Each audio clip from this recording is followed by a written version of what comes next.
President of Azerbaijan, İlham Aliyev, thank you for talking to Al Jazeera. Very glad to see you. It's been over 2 decades since the present conflict between Armenia and Azerbaijan has begun, and you've gone through lots of ups and downs, but no peace has succeeded so far. Why has this been conflict dragging for so long? The main reason is that Armenia doesn't want peace. They want to keep our lands under occupation forever. They don't want to change status quo, and this is the reason why it lasted so long. Because otherwise, if Armenia demonstrated goodwill and acted in compliance with resolutions of main international organizations, the conflict would have been resolved many years ago.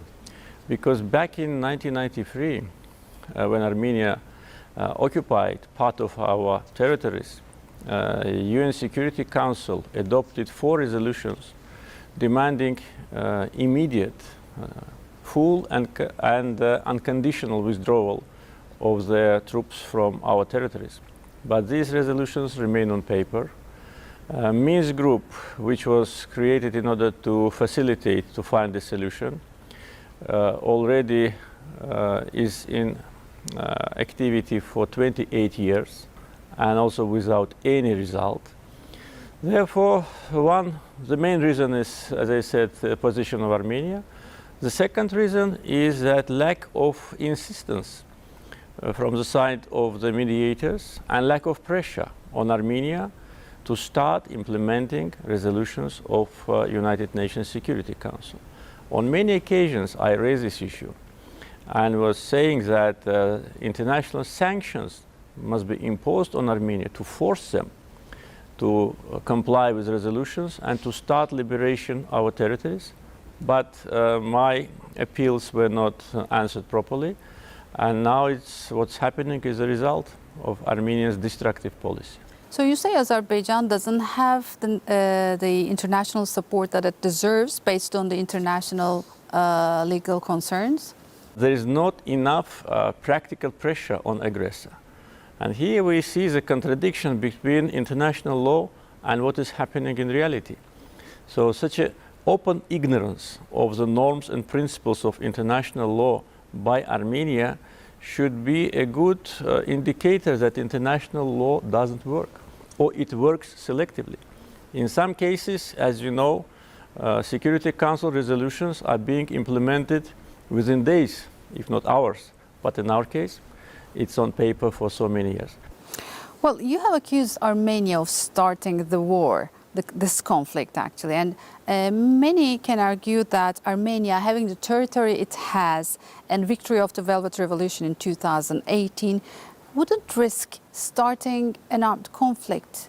What would you say? If we look at what Armenia did after so-called revolution during the last 2 years and what they declared, we will see that they were always provoking us, and they were aiming at starting new war, and the reason is to disrupt negotiations completely. They made several military provocations against Azerbaijan. On 12th July, they attacked our villages and military positions far away from the region of the conflict, in the area of Tovuz, in the western part of Azerbaijan, on Armenia-Azerbaijani border. So we had to respond. And after we responded and they suffered a bitter defeat, they withdrew and started to plead for ceasefire. And then I said that we do not have any military objectives on the territory of Armenia. Therefore, as soon as we pushed them back and they already realized that it did not work, the clashes stopped. It lasted only 4 days. Then, August 23, the sabotage group, which was sent by Armenian army to penetrate our territory and to commit acts of terror, was dispersed, and the head of the sabotage group was detained.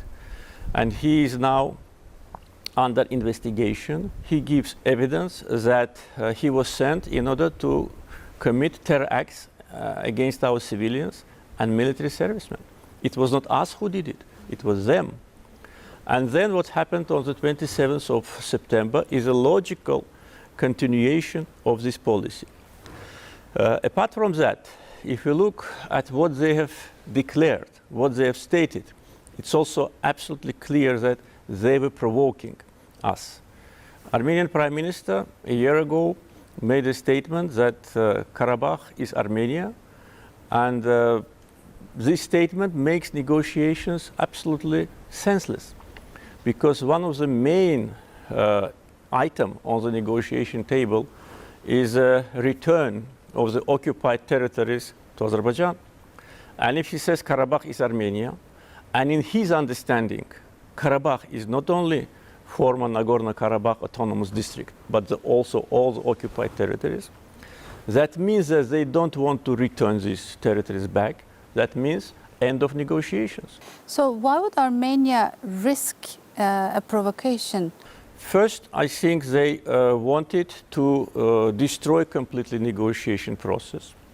Then they wanted to put a blame on us, as they do it, and say that, look, with Azerbaijan it's not possible to have negotiations. And I think one of the reasons could be the internal difficulties, because we know what is happening now in Armenia. They suffer very serious political crisis. The leader of main opposition party was arrested 2 days before they launched an attack. Previous two presidents under criminal investigation. And actually dictatorship regime have been established in Armenia. All the promises which the prime minister was giving after revolutions just are on paper. Nothing was implemented.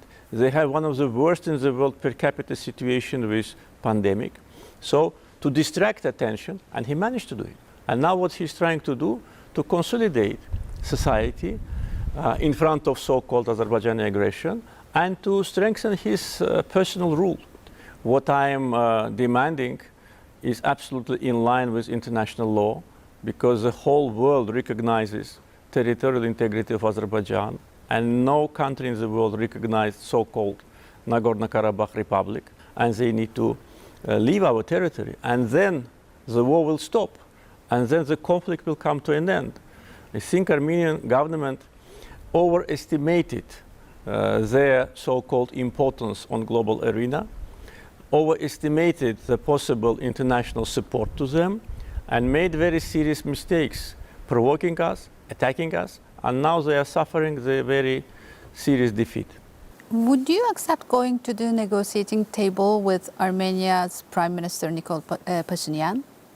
Actually, negotiations stopped, because after his statement that Karabakh is Armenia, I said there's no room for negotiations. But Minsk Group co-chairs were making requests to me that Azerbaijan show maybe more, understanding with respect to the fact that Armenian government is new, and maybe they do not completely control their emotions and their words. And I said, okay, let's try. We want to find a peaceful solution. Therefore, we waited for so many years. And probably negotiations would have been continued if not for this destructive approach. And after that statement, I had a meeting with the Armenian Prime Minister, but they were absolutely meaningless. They were formal. He was telling me that they are not going to give territories back. And then what to talk about? So can we say that Azerbaijan's precondition for coming to a negotiating table is that Armenia withdraws from the occupied territories? Actually, it was Armenian Prime Minister who put precondition on us. And that's, by the way, another provocation. I think several months ago, he put 7 preconditions to Azerbaijan. Actually, he wanted to dictate his agenda to us and to the Minsk Group. And one of those preconditions was that Azerbaijan should negotiate with so-called Nagorno-Karabakh authorities. And not only us rejected it, also Minsk Group rejected it, because it changes completely the format of negotiations, which was elaborated for more than 20 years. And negotiations are taking place between Armenia and Azerbaijan. So he puts precondition on us, and we rejected it with the previous Armenian leaders. we had a process, and we were elaborating the so-called step-by-step approach. Otherwise, we wouldn't have been in this process for so many years. It was not a useless time. I think we made a very big progress. I'm in this process since 2003. And after Pashinyan came to power, he not only destroys everything was before him, and he wants to pretend that Armenia before him did not exist, and he is now the creator of new Armenia. He destroyed all the elaborated principles. Therefore, full responsibility is on him and his government. And by the way, reasonable people in Armenia, they understand it. They were already making statements alarming Armenian population that this person leads their country to catastrophe. We don't have a problem with Armenian people. They are our citizens. We have thousands of Armenians living in Azerbaijan. And those who live in Nagorno-Karabakh area, also we consider them our citizens. And we invite them to live together with us as many other nationalities and ethnicities who live in Azerbaijan. Therefore, Armenia should refrain completely from these provocative statements. They should make new statements that Karabakh is not Armenia, and then we will see. Would a Russian mediation work for Azerbaijan? Russia is one of the countries which is a mediator along with the United States and France. Of course, Russia has a special position because it's a neighbor to Azerbaijan, neighbor to the region. Therefore, of course, their role and their, I would say, capability to mediate are much higher due to objective reasons from those who are situated far away from the region and maybe not completely know what was happening here during the last decades. Therefore, we think that free countries, they should continue to work together if all of them keep neutrality. This is important. And we're concerned that just recent days we see some statements which are counterproductive and which are demonstrating a kind of a, change in the position in neutrality. Every country can have its position, it's normal. But if you're a mediator in such a sensitive issue, you should act in this capacity. So there are calls from the international community for a ceasefire, but given the latest statements by both Azerbaijan and Armenia's side, are you choosing to ignore international calls for a ceasefire? No, we are not ignoring, but ceasefire cannot be achieved unilaterally. I'm just trying to deliver the message to those leaders who called me during these days, saying that it was not Azerbaijan who started. We had to defend ourselves. If we did not respond this time the way we did, today we would have had hundreds of victims among civilians. They want to kill as many Azerbaijanis they can. Ceasefire, okay, but on what conditions? Conditions must be that they withdraw from the territories. We need our territories back by peaceful means. And we demonstrated for 28 years our willingness to have peaceful settlement. When we look at the latest conflict, Azerbaijan military gained some advance on the ground. Yes, yeah, exactly, yeah, and took back some of the villages, especially around the Fuzuli district. Does it mean that Azerbaijan is not going to withdraw from those areas that they have regained control of? No, of course not, because these areas belong to us. These areas, the areas of our ancient lands, these areas where our people lived for centuries.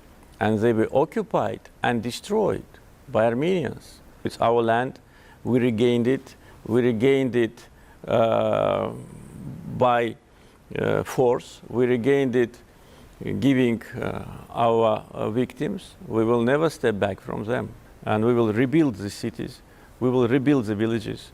We will return the initial names because Armenians committed a cultural genocide against us. They destroyed all the mosques on the occupied territories. They keep pigs and cows in the mosques, thus insulting the feelings of all the Muslims. They change the names of our cities, change the names of our villages. All the names will go back. We will go back to our lands. This is our legitimate right.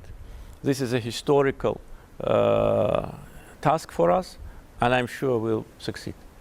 The Caucasus region is a very complex one, not only in terms of geography, but also when it comes to culture, ethnicity, and social structures. Do you believe in people's right to self-determination? Self-determination is one of the important principles of international law. But if we go back to UN Charter, if we go back to Helsinki Final Act, we'll see that self-determination should not damage territorial integrity of the countries. Another important point, the territorial integrity of the country cannot be changed by force, and cannot be changed without an agreement of the people of the country. Therefore, in this case of Nagorno-Karabakh conflict, of course, self-determination is not working the way how Armenians want to do it. And another argument, Armenian people already self-determinated themselves. They have independent Armenian state. Today Armenians live everywhere. They live in France, they live in America, they live in Russia, they live in Middle East. Let them ask for self-determination in those countries. What would be reaction of authorities of those countries if Armenians would ask the land which does not belong to them and ask this land only because they now became majority?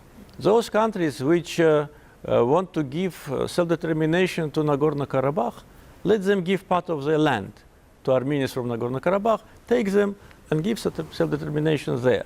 I would see what would be their reaction. Well, the way things look right now, you have the Russians, Iranians, Turks, the French, and the Americans signaling concerns over the conflict. Could this conflict ever become a regional one? I don't think so. I think there is no ground for that, and we are strongly against this conflict to transform into a regional. That's what Armenia wants to do. Therefore, they invent fake news about some external support to Azerbaijan, but at the same time they are asking for external support for themselves. That's why I have the feeling that their main target now, when they suffer a very serious defeat on the battlefield, they want to make this conflict regional. But I am sure that the countries which you mentioned, they will never allow it to happen, because security in our region is in the interests of all the regional countries. And among those countries which you mentioned, it's Turkey, Russia, Iran are regional countries. Other countries, they have nothing to do here in the region, and they're not regional countries. We are not responsible, me personally, for this composition of the Minsk group. Of course, if we decided today about the composition of any contact group which could facilitate peace, of course, composition would have been completely different. I don't want now to specify, but some countries wouldn't have place in those groups because of their biased behavior. So we need to do everything, especially the regional countries, to stay away from the conflict, not to interfere in any sense to the conflict, and give the signal to Armenia, stop occupation. Stop occupation, and then you will see the benefits.